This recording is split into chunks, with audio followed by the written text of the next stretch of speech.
This is the Oakwyn Podcast, featuring Morgan Brown and Michael Yu.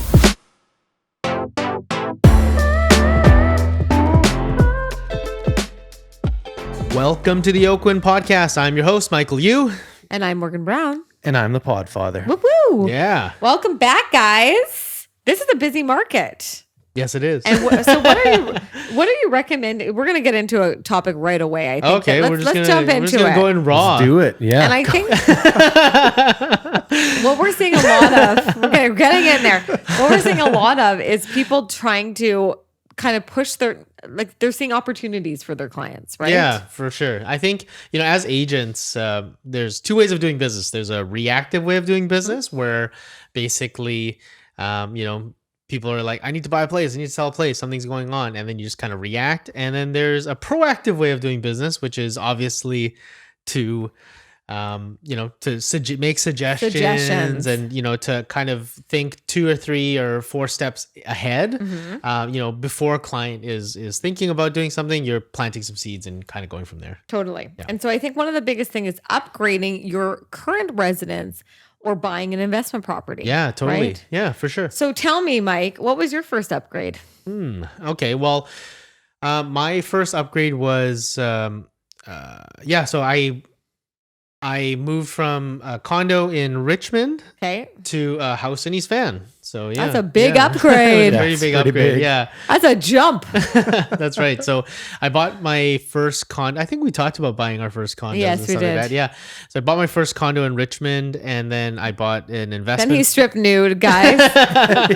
Yes, I did. You haven't missed that podcast. Go back and watch it. Yeah. Go back and listen to them. Yeah. Watch it. Yeah. And then I bought an investment condo in downtown, and then I sold the investment condo in downtown, and then I bought a house in East Van.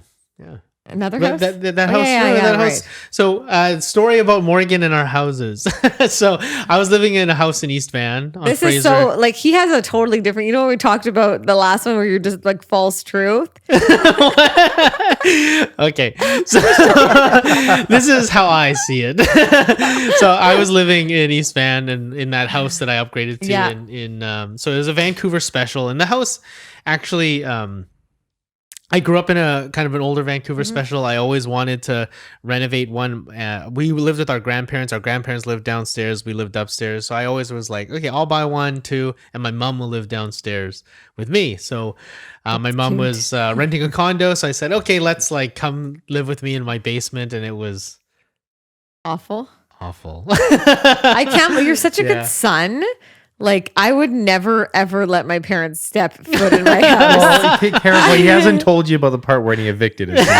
Exactly. I brought her to the residential tenancy board, and we're still in small claims. So, yeah, just like, my mom, I laid down some ground rules. Like my mom, if you guys haven't met my mom, maybe we'll have her on the podcast. We should get Lee here. Yeah, she's she's the best. She's like free spirit. She's like she's very charming. She's very, but she's just a weirdo.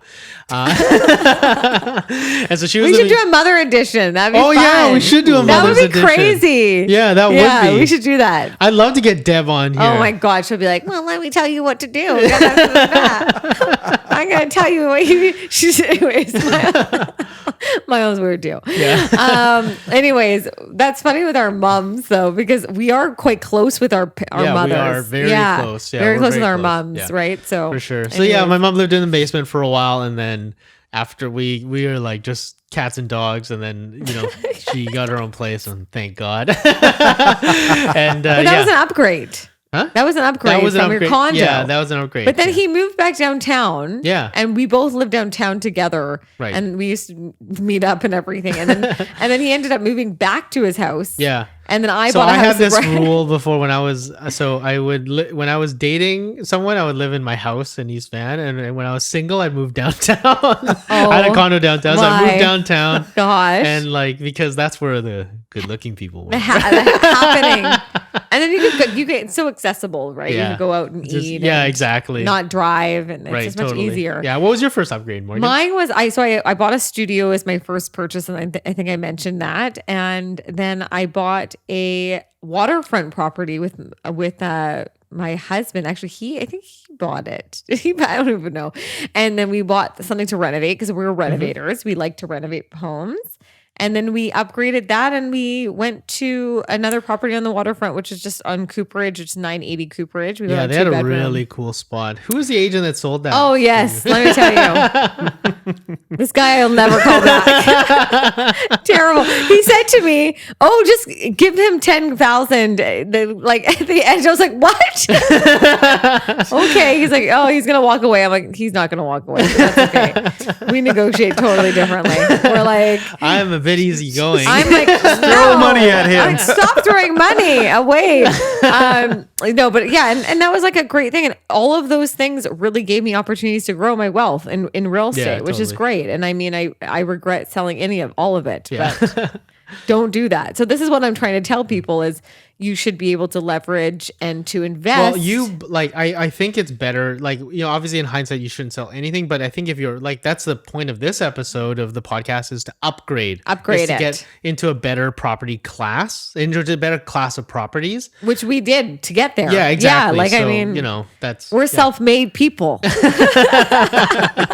Started from the bottom. Now we're here. Now we're on this couch. That's a hip hop song, isn't it? It is. Yeah. And for a lot of people, they don't know how to do that. So what are you recommending? Yeah. So, specifically right now, I think we want to be proactive agents. And I think, looking at your own situation, but also looking at, your clients' potential situations, is this a right time for them to upgrade the residence? Is this a right opportunity for them to do so? Yes. So specifically right now, because the interest rates are so low, I feel like if someone had a 5-year, oh man, Morgan's I have to have a phone is snack. going What off. did we say about blinking? Yeah, and- geez. It says I have to eat.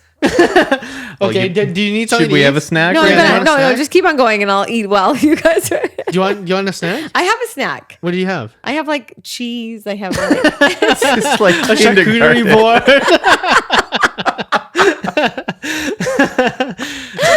just keep on going. Okay. I'll eat when I gotta eat. Okay? All right. Okay, so keep on going. Pregnant lady gotta He's so distracted. Like So, I can't handle it. it's just these things. They just gnaw at me. Anyways. So you want to assess the opportunity, and specifically now because the interest rates are so low, I think a lot of people, let's say you bought your property 5 years ago, the cost of actually, if they were able to afford their residence 5 years ago, the interest rates have come down so far from 5 years ago that actually the cost of getting something substantially better may be exactly the same or even cheaper than insane. what they're used to paying right now from a monthly perspective. So going back into your client database and looking at who might be a good fit to have the opportunity to make an upgrade and to get into a better property class. Yes. So Morgan talked about, studio condo in Yaletown, going to waterfront condo in Yaletown. That's a big move. One bedroom. Yeah. I went from a studio to a 1-bedroom to a 2-bedroom to a house. Yeah. I actually climbed it. Yeah. So insane. How was the climb? Climb was really good. I mean, it was good. I love to renovate, so Yeah. that's my thing. Right. I get bored. I'm like, I'm bored. But when I have nothing going on. That's your impersonation of yourself? So- I'm like, I'm bored. That's pretty good. Yeah. I am. I'm like, and I think the biggest thing is opportunity. It's like you start seeing that there's number one, you're right. The cost of it can be very similar if you do the right thing. Yeah, I think specifically now because the interest rates have come down so substantially, and I think that there is a considerable opportunity. And obviously we predicted the inflation numbers are going to go up as well. So if somebody has saved some something, it is something to look at. Yes, for sure. And then the second thing you have to consider is timing. Yeah. Right. So what is the timing of this? Is it a good time for you to do, number one, are you paying penalties on some of your fixed terms? That's right. Are you thinking about, like your long-term plan? Is it a good time for you and your family at this time to do that upgrade? do you have some significant funds? Do you have funds that you have saved that you could add to this to upgrade your property? Yeah, right. And you want to do a bit of a cost benefit analysis of doing an upgrade. Like, what's the costs? Like Morgan mentioned, there might be a mortgage penalty, there might be an increase, or like look at the monthly payments and how that changes, and kind of looking at it from that perspective. And then what's the benefits? Getting into a better property class that has potentially a better opportunity to appreciate, but also thinking about if you're upgrading your own personal residence, like. And this could be a whole new topic of a podcast, but I think people's relationships with their homes have changed due to COVID, right? Oh my gosh. It's so amazing how many people are leaving this, like the city, and a lot of people are coming back. Like you're seeing like both right now. It's like before it was like a lot of people were exiting and kind of going to suburbs, but it's because they weren't using the home like it was. They're number one, they're using the relationship of their home. So it's more of a workspace as opposed to a kind of relaxed space. Yeah. And things are changing. Like you've changed your relationship with your house, right, Brayden? Yeah. Yeah, oh, definitely. I did an upgrade in December. Yeah. And it was exactly like you guys were talking about. Like we got in, our first mortgage was 3.09. And then when we went to go upgrade, didn't even think about it, but it was I think we got 2.63 or something. Oh, wow. And the rental market had gone down, but that difference in what we were going to get for the suite in our new house was covered by the amount that the interest rate went down. Amazing. And so we're basically paying the exact same amount as we were in a duplex now in a single family home. So So like you awesome. just change that asset class going from a duplex to a single detached. yeah, with a And- suite. Yeah, with a suite, and then the costs are you did the cost benefit analysis, and that's great. And so like really looking at it from that pragmatic point of view. But as an agent, I think a lot of agents don't suggest these moves to their clients. They're just No. kind of like waiting for the client to say, "Hey, I need a den," like, and then Yeah. all of a sudden you kind of like jump in. So I think people's relationship with their house has changed a lot. I think people love their homes more. They're putting more money into they're putting their more homes. money in renovating their properties. Yes. They're spending a lot more time at home right Yes. now. And they obviously need like They're using their outdoor space we way haven't- more. their outdoor space Outdoor is space. huge. Yep. And Brayden built a studio, right? You built Yeah. Building it right now. you're Yeah. building a studio. Yeah. So like for And his work. I built an office in my back like space too. Like it's conceptually like you need to find more usable space in your home. Like Right. Especially now more than ever, right? yeah, as much as you can for sure. Yeah, so- that's great. Yeah, so kind of like looking at the timing, and I always typically suggest my clients to always sell before they buy. Yes. Though it's a seller's market, it's just so risky to hold two properties. So and, risky. And there's so much pressure and stress. Yeah, there's a lot of pressure and stress. If it's awful. Yeah, if it doesn't sell. So I know some agents that are comfortable the other way, but I think that typically I always like to know what's in my pocket before I go.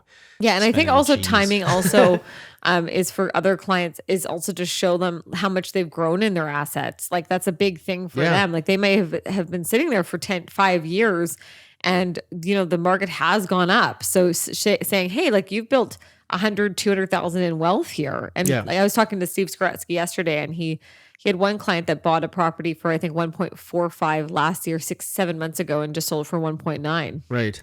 And Yeah. he was like, I'm going to rent for a bit. And then he was like, no, you're not. You're going to buy something.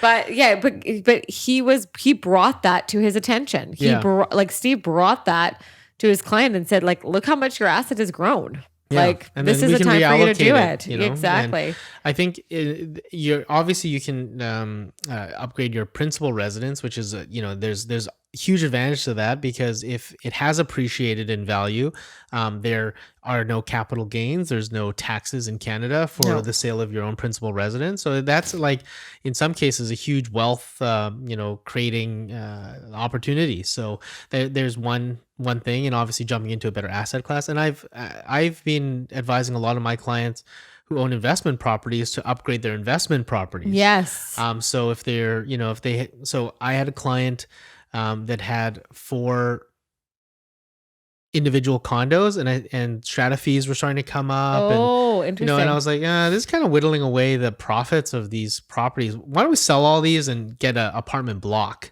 And then because it's almost the same value, and he's like, that's a great idea. Yeah. And so we're just like timing it in the sale and get kind of moving up into a different asset class. And That's then a great idea. He'll be in an apartment block asset class, and then he'll be able to, kind of Build that wealth from there. So, it's trying to come up with some creative opportunities for our clients and having great conversations with them about, looking at their real estate, obviously for their own human comfort, but secondarily for, as a real like investment driver. And that leads into the big plan, the overall arching plan, right? Which is a huge part of doing this is what is your plan for the next 10 years, and sitting them down and talking about what you're just saying, which is leaning into what type of property class they want to be in, what's their cost going to be, what's going to be the best like extra income that's going to come in for you and your family, right? Yeah, totally. I think having that clear like 5-year, 10-year plan with your clients is going to help you to obviously stay in their lives and keep them updated with things that they need to know, but also it's just going to help to obviously make sure that we're kind of as agents securing future business, right? So that we have like a good spin. That I think they say the typical average condo or townhouse is sold in 5 to 7 years. I think so too. And then houses are like 10 to 15 years. So like there's a kind of this spin that happens a lot of times. So yeah, it's a good opportunity. That's great. And I think the last thing is just getting your mortgage pre-approved. Yeah. The last thing, get your mortgage pre-approved. Go and speak to those advisors. It's free information, people. Yeah, for sure. I think right now, the market is the banks are very liquid. Yes. So it is a good opportunity to either get like refinance, get home equity lines of credit, look at kind of like, kind of seeing where your upper limits are. Because we're kind of like house rich. For a lot of us, like they put a lot of, put 20% down. Go and speak to somebody and try and see if that line of credit, you can use it for an upgrade to your house, adding value. Yeah. So what would these conversations look like, Morgan? Let's do some fun role play. Oh, remember when we used to role play? There we go. Did we? Not really. No, not really. I used to role play with my sales coach, and it was embarrassing. Did you? Crash and burn. It's funny. I was just on Clubhouse the other day, and they asked me all like the same kind of questions. Like, do you role play? Like, do you like do scripts? Yeah. Do you do scripts? And I said everyone has a different learning. Like I told this in the Clubhouse. I said everyone has a very different learning set of skills. Like I mean, like some people it's just experience and seeing it. And some people, and like mirroring it.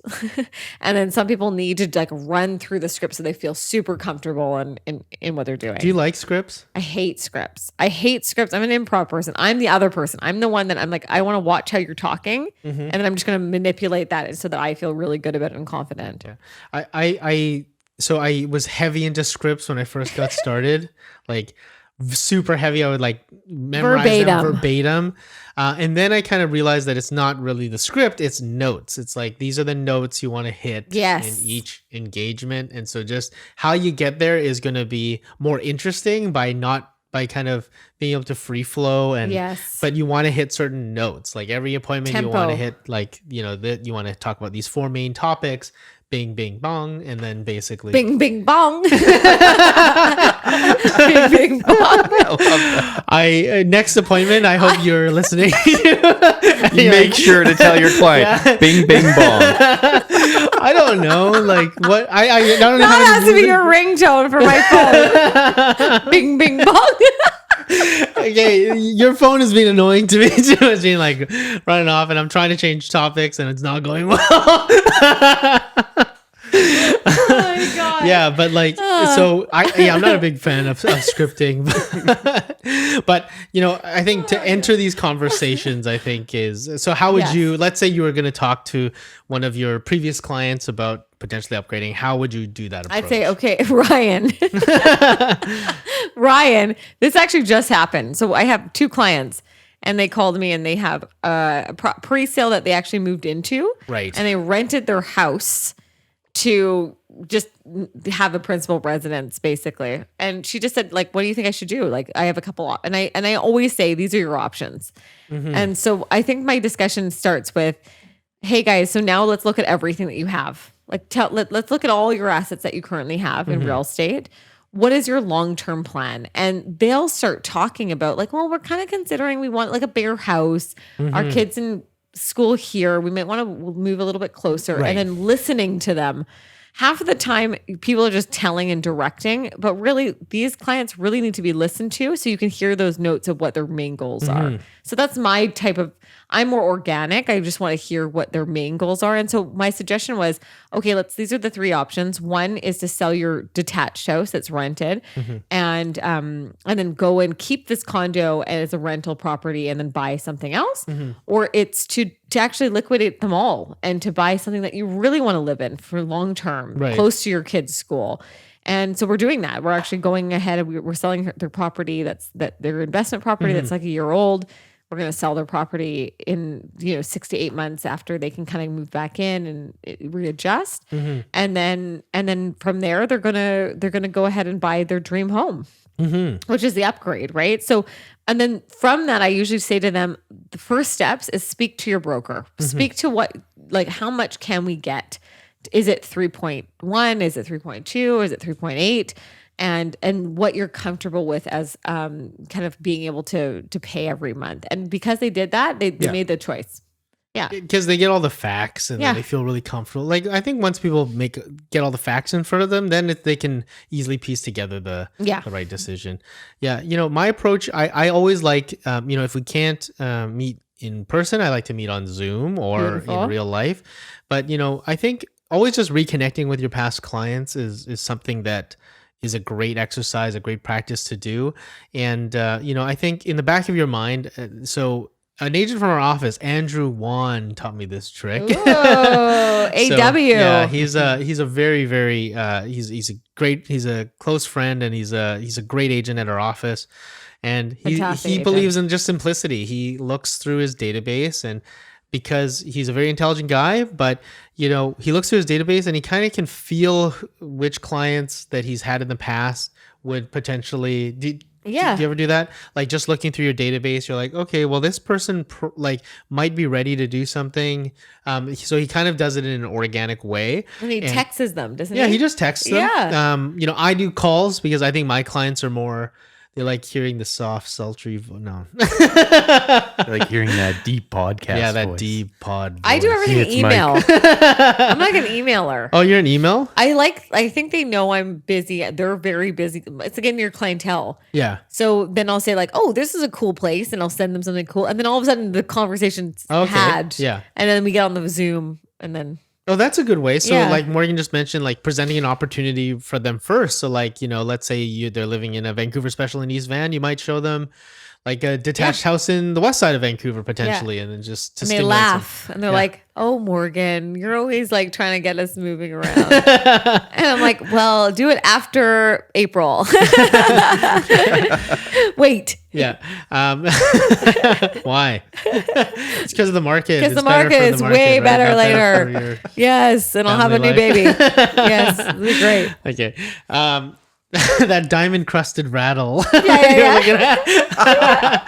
But yeah, so I always just have a friendly phone call and just try to catch up. And personally, I always like to meet with people. Like, so there's kind of this thing in real estate. There's a key performance indicator that the more meetings you take, either on Zoom or in at a coffee shop or for a walk, the more revenues are typically generated. So just seeing where they're at. And, I've been doing a lot of Zoom calls with my clients. I think also just like recommending them to speak to a provider. Like I found that a lot of people are refinancing right now. Like, don't you find that? I think so. Yeah. Personally, I always like to like build a lot of rapport first. Right. Because some of these, in some cases they haven't talked to you in 6 months or a year or 2 years, even 3 years, even in some cases, depending on how long you've been in the industry. So like, you want to make sure that you have that, like you establish they like you and they trust you. And I think that's a big part of it. So, I always like to meet or do a Zoom,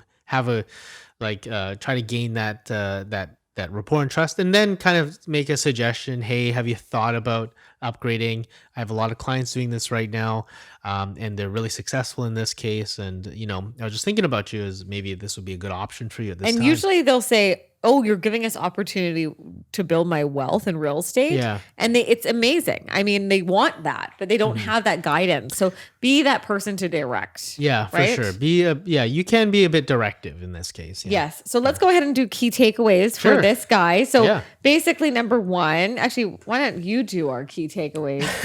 Okay. Michael, you. So key takeaway number one is to define the opportunity. Yeah. Key takeaway number two is to understand the timing. Key takeaway number three is to get your mortgage pre-approval done. And key takeaway number four is to build a plan with the client. That's so good. Well, we hope that this kind of pushes you guys to reach out to all your clients. Yeah, to reach out.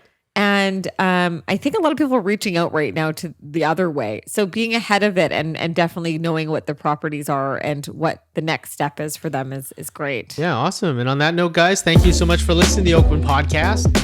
If you've enjoyed this podcast, please rate it 5 out of 5 on the podcast platform you're listening to it on. And if you're interested in Oakwyn, what should we do? Go to oakwyn.com/join and write into that message box pod 2021 for some mystery swag. Thanks Awesome. so much, Thanks, guys. See you later. Bye.